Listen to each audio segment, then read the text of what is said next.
There's absolutely no doubt that Huawei was caught red-handed, so to speak, engaged in espionage activity.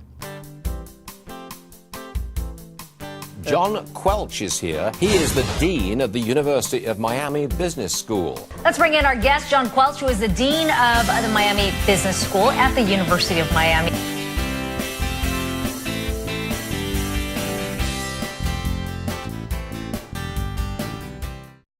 And this discovery was, over the past year, communicated with the intelligence community in many Western countries, which were happily doing business with Huawei, and which suddenly realized that actually maybe their phone systems, etc., were being compromised.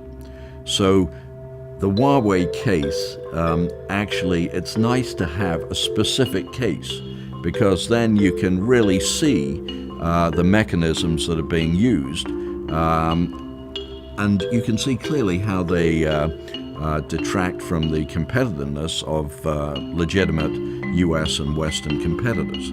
What they would argue is that nothing that they did was anything worse than what we have done or our companies have done over the years to each other or to others in Europe or Japan.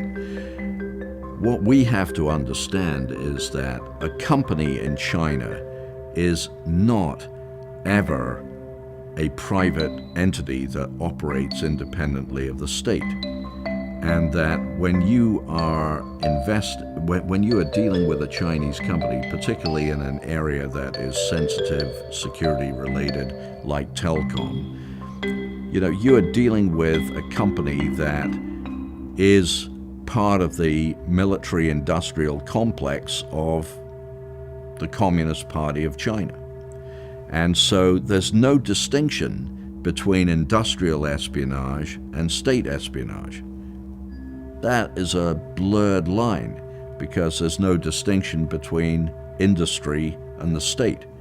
There may be a distinction between state-owned enterprises and enterprises that are not state-owned, but even the enterprises that are not state-owned, nobody believes that they operate without sanction from and substantial communication flow with the state.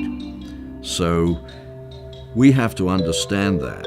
We have to understand that their private sector is not our private sector.